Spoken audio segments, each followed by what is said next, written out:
It's a little bit more. It's when you think you're empty.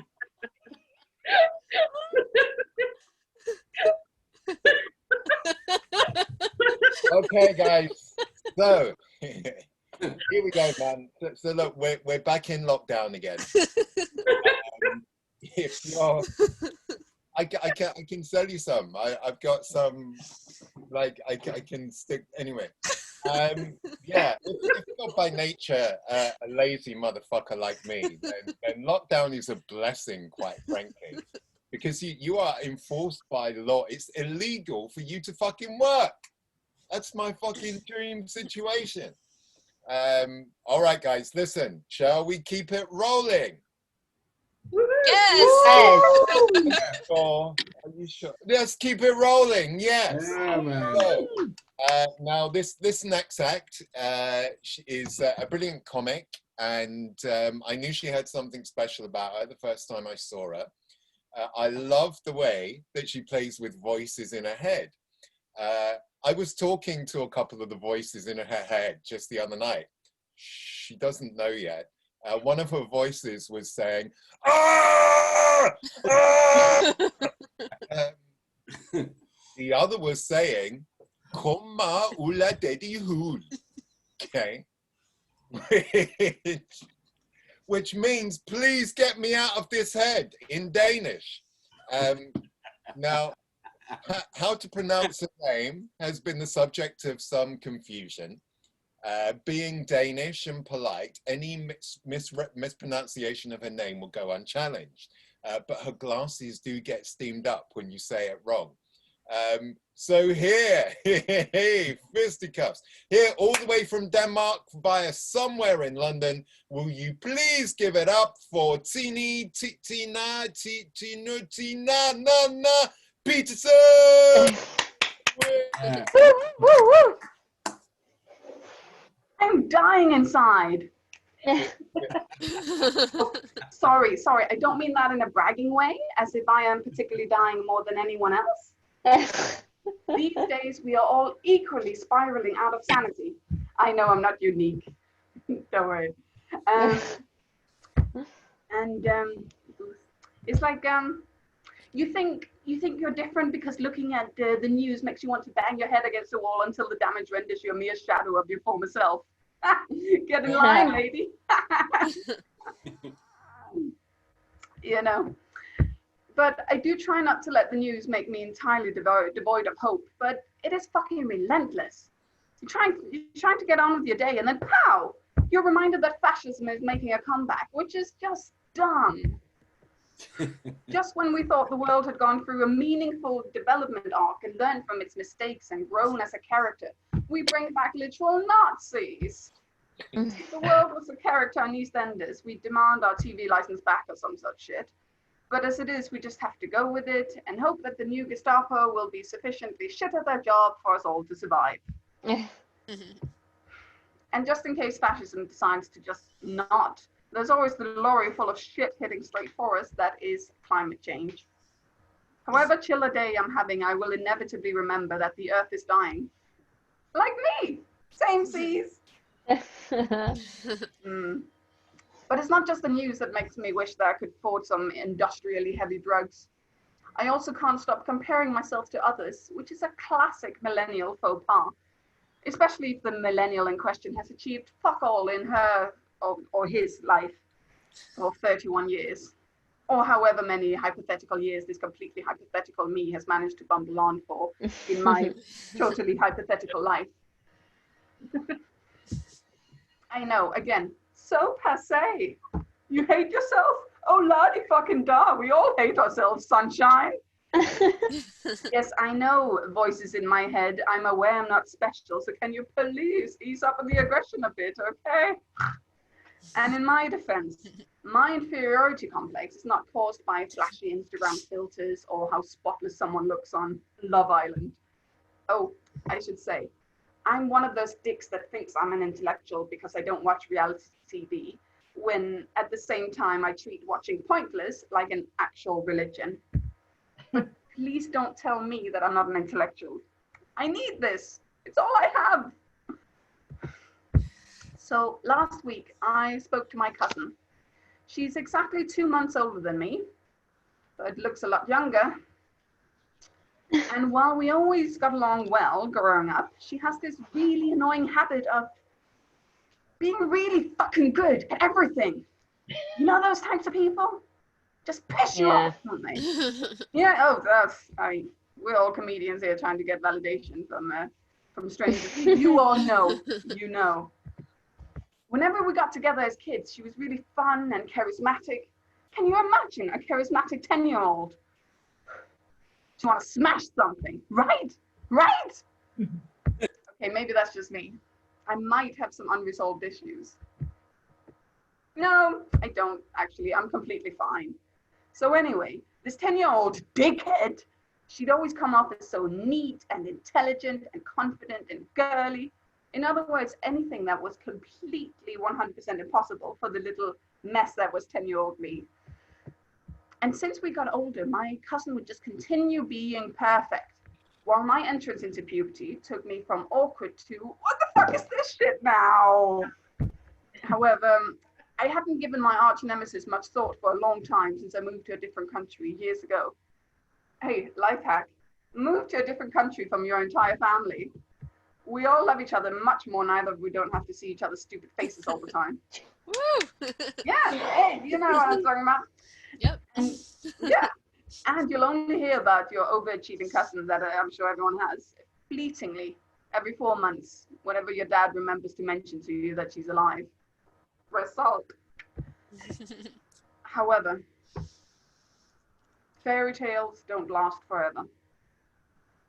I spoke to my cousin last week, and I discovered that she has published a book. Yeah. The fuck? No. Did someone woo that? Don't woo my cousin. Thank you. She published a book about the French philosopher René Descartes. I mean, right? And I haven't done anything like that. She's written a book about someone so intellectual, I had to look them up to realize that I might vaguely have heard of them. And I'm happy for her. I'm happy for her. I'm happy for her.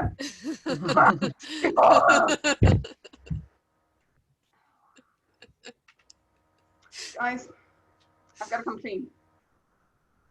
I'm finding it a little difficult to be happy for her.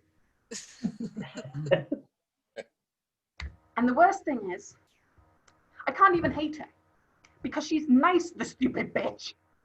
She's a good person. Just another thing she got over me, because let me tell you, just in case you haven't noticed, I suck as a person. But this horrific blow came last week. And since then, I have given it some thought and I realized I'm worth something. I'm valuable. In fact, I'm an intellectual too. Yep. I bet you didn't expect that, huh? Well, suck it. I'm every bit an intellectual as my cousin, because get this. I've never watched Love Island. Thank you.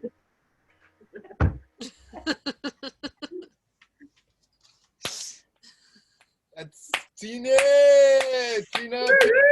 Way! How about that, man? Fucking hell. Woo! Wow, she reminds me of my therapist. Really, just with so much angst. You know, fucking cousins. Do you know what I'm saying? People running around, being clever. Fuck off. Stop being fucking clever. You know, it makes me want to move to somewhere like Georgia in the States where I can just be with my people. And because the thing is, what Tina's done is I was feeling all right. I've been feeling quite lovely, right? I've got my booze, okay?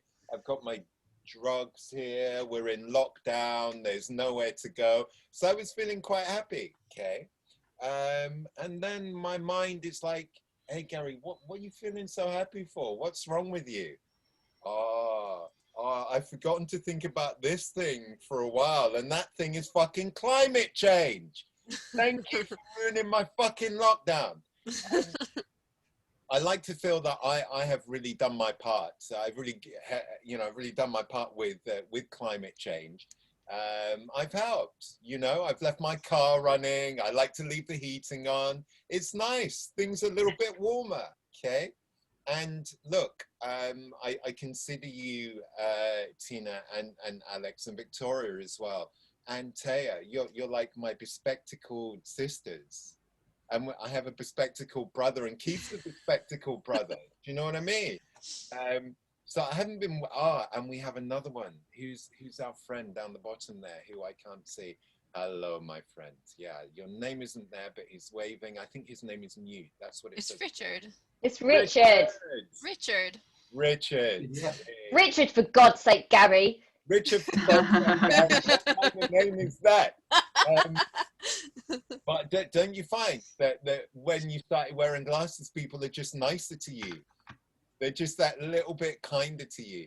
And when I started wearing my glasses, I thought there would be a bespectacled brother and sisterhood. So I walk down the street, I'd see someone else wearing glasses, I'd just like that.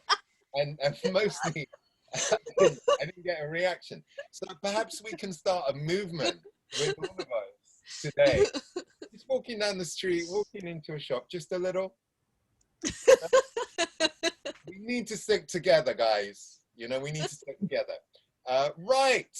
So let's, our next act is, she hasn't shown up. She's had to pull out. So can we just give a boo for our next act, who's not here?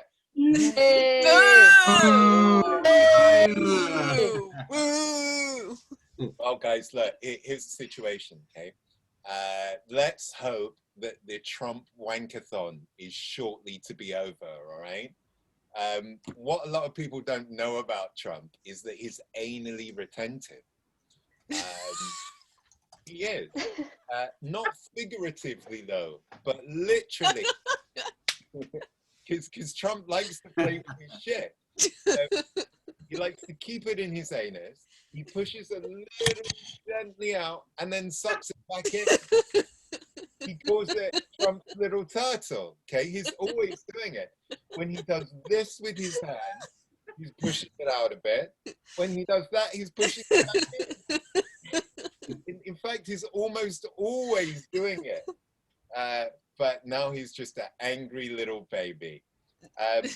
Okay, so are we ready for our next act, mofos? Yeah. Yes. Yeah. Okay.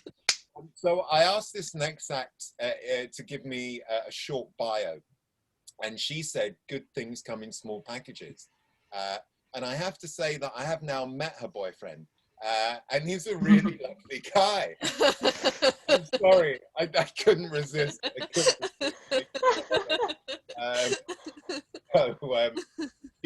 She's a half Jew, or as I like to call it, a semi-skim Jew, not a full fat version like me. And I suppose there's a chance I could be her Jewish daddy. But not a thing I want to inflict on anyone. Seriously, this girl is a force of nature. Keep your eyes on her. It's Alex Trashley. Yeah. Hey. Alex. So, I'm still 4'11". On a normal sized human, this is a Bob. Guess who loves short girls? Short men. I'm like catnip for jockeys. I suffer from something called Snow White syndrome. It's when you have a constant trail of short men following you. And Snow White because I love cocaine.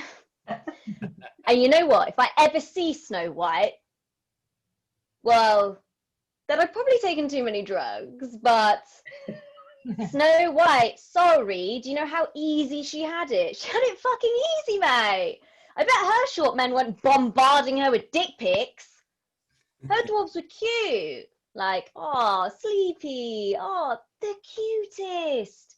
Oh, yes, Snow White. Have you met Jono? Just missed his appointment at the job centre and calls himself the Tom Cruise of Croydon. I need someone who can reach things. Like 100 grand salary. And that's a tall order. I'm sick of the same questions on dates over and over. Where are you from? Why don't you look like your pictures? I had an accident about 8 years ago. I became a teacher. I know. I am so young looking. 8 years ago, what? Men sometimes say to me, "Oh, I bet some of the boys fancy you." Some. I'm killing it in the 11 to 16 demo. I know, but I absolutely love being a teacher during the holidays. And hey, thank you, taxpayers in the room. I get 13 weeks of holiday a year on your hard-earned peasant money. You give me the ability to spend twice as much for a banana at Waitrose. So for my 30th birthday, I got daddy issues. Turns out my dad isn't my real dad. Thanks, 2020.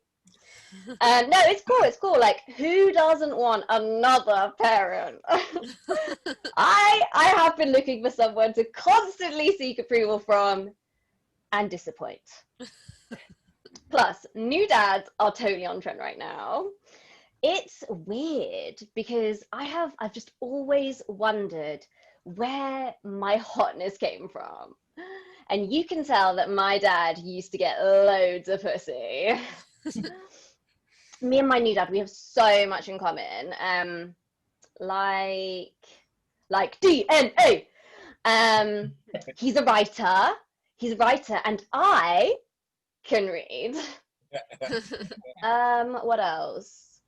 Oh, we both don't like my mum very much right now. And that's me, guys. I'm Alex Trashley. You guys have been great. The brilliant Alex Trashley. Going places. Love it. How we doing, guys? We having a good night so far?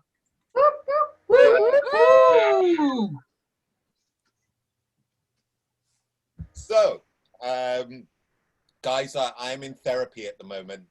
Just to let you know. Well, I mean, you probably guessed that I. No. Why? You? Unbelievable. And I actually see my therapist on a no results, no pay basis. Okay, which is great because I'm completely fucking skinned. I mean, I feel fine. Honestly, I do. But she still thinks that I've got borderline personality disorder. But I haven't. I haven't. I crossed that border fucking years ago. And I've got no passport to get back. Anything can happen. Don't worry. You're safe. You guys are safe. Richard, no, you're safe as well. Don't worry, man. So, guys, listen, we have our last act of the evening. We've had a couple of dropouts, but we didn't need them anyway, did we? No. So this is our final act, guy. Now, coming on shortly is not a phrase that our next act likes to hear anybody say. No. Hailing from Suffolk and with a West Ham supporting mother, she is actually South Southwark's number 4 rock and roll lip syncer. Way. Seriously, despite the trials and tribulations of her recent haircuts, this next act,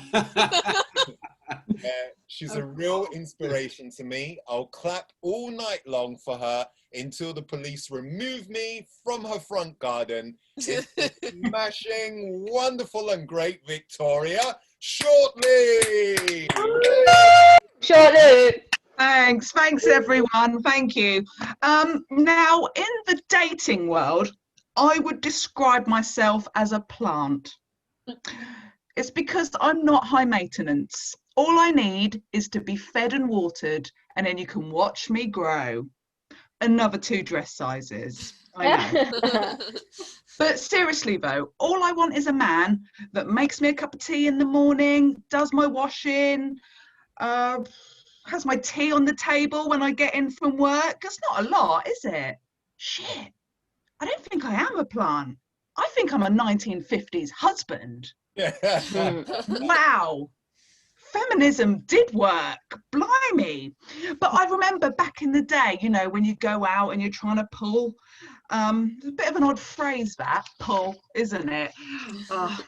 Those were the days though, pulling blokes across the dance floor, them screaming and flapping around. Why me? Why me? Shut your whining, you little pussy. I'm also a Stone Age caveman. Fuck, I'm like an everyman. I'm a whole lot of man for a whole lot of woman. Anyway, on nights out though, my dancing is the shit. I'm not professionally trained, but I'm really good at complex choreography. You know, I know all the classics, the cha-cha, slide, tiger feet, footloose, the twist. I am on it. Ain't no party like a shortly party, yeah. But I do take a breather though when the DJ plays some of that hippity hop. You know, I go outside, air out, I'm red, I'm sweaty. Not in a Prince Andrew way though, just to be clear. No one can deny my sweat, okay? But you know, yeah, my hair's sticky and wet, which may be kind of like Prince Andrew when he was on Epstein Island. I don't know, I wasn't there, honestly. But I'd be asking anyone near me, you know, feel my sweat, feel how hot I am, feel my back, go on, feel my top, sweaty, ain't it? Now look, I'm not weird. Okay, I think why I do that is I just want people to appreciate my exceptional dance moves and the energy and effort that I put in. I mean, I've basically put on a whole musical for free. So you will feel my sweat and you will see how great that was. Now, any bloke worth his salt watching me dance with my commitment and my energy should have been like, fuck. If she's like that on the dance floor, imagine what she's like in the bedroom. Oh yeah, boy, I'll twist the shit out of you. Kinky, huh? Anyway, but just because I'm less Sandy from Greece and more like Kathy Bates in Misery and look like a fucking psycho, snooze you lose, boys, snooze you lose.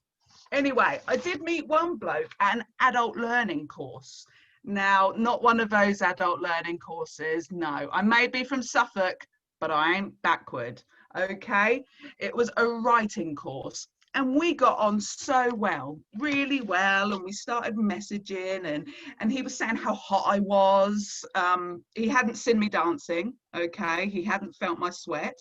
And being the polite 1950s husband that I am, I kind of replied to him as if I was replying to a TripAdvisor review. So when he was saying, oh my God, you're so hot, I'd like to get to know you better, I was like, thank you so much for your comments. I really appreciate it.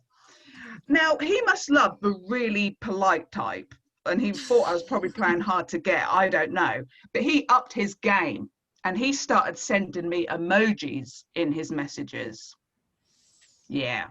He sent me the aubergine emoji, or in America, the eggplant, with the sprinkles, droplets of water afterwards. Now, being from Suffolk, I just thought he liked clean vegetables. But no, he was being dirty. So I replied in the only way I knew how. Thank you so much for the time and effort that you have put into describing what you would like to do to me. Again, I'm just too polite. Well, anyway, I told him, look, gotta stop, okay? It's not gonna go anywhere. And he said to me, okay, I understand. But if you were to say, let's meet in a travel lodge halfway, I wouldn't say no. So I replied in the only way I knew how. Travel lodge? Fuck off. Maybe a Premier Inn, I don't know. Travel lodge though. Anyway, it's safe to say he didn't see me hot and sweaty. And like Gary said, you're either coming shortly or you're going shortly, and I'm going shortly. So thanks so much. Bye. Yay! See ya. Victoria shortly! Wow, Queen of shit ninjas. Love it. Yeah, Premier Inn's better, man, because they got Lenny Henry to cuddle up to in the evening to keep you nice and warm. Yeah. And Victoria was talking about that dance called the cha-cha, right? Yeah, it's confusing for me because my dad had that conversation with me when I was a kid about where babies come from. And he was like, the man puts his choo-choo in the lady's cha-cha. Oh. Very confusing. And then I was with my grandparents. They used to babysit me over the weekend, and we'd watch, what was it called? Come Dancing then? Was it just Come Dancing? Yeah, it was just Come Dancing, yeah. We'd be sitting there, and they'd be doing the cha-cha. So it's very confusing for my young little mind. So are you trying to say to me I've been doing like the cha-cha slide all wrong? Like, I don't know, Victoria, I haven't seen your cha-cha slide. well, I don't know. I'm just worried now if the choo-choo is going in for cha-cha and I'm sliding, something's missing. Then I think Something's missing the spot. you So much need the tank to take engine. tactics with you next time you go dancing. I think. Yeah. I need some help. Sounds like a good Lot. night. We all need some help. So I'll slide into someone's cha-cha right now. Let's do it. Maybe one person has to do the choo-choo and the other person has to do the cha-cha. It takes two, Taffa. It takes Yeah. usually how it works. Ballroom dancing. I'll call Oh my my dad just to double check. Just to two. Balls. Balls room well, dancing. son, I put my choo-choo in your mum's cha-cha, and here you are. That was a fucking mistake, wasn't it? So guys, listen, it's just about the end of the shit ninjas. So can we have a big hand, please, for all of our fucking amazing acts? We had Steve Brokenshire, Peterson. I'm Gary Mannheim. Thank you. Guys, before we go, would you like to join me in a sing-song? Go on. What are Yeah. we singing? We're going to have a little song before we go, right? And Please be Sweet Caroline. it's not Sweet Caroline. You're Jewish. No, listen, I know. Don't tell anyone. Oi! So this song, there's just a few words to this song, and the words are "Goodbye, you orange cunt." All right? Okay. Ready for that song? To the sound. Oh no. Orange cunt. Goodbye, you orange cunt. Goodbye, you orange. Orange cunt. Goodbye, you. Goodbye. Goodbye, you orange. Orange cunt. Goodbye. Bye. Orange cunt. Gentlemen, thank you for joining Shit Ninjas. We will be back. See you next time. Wait. Yeah. Hey.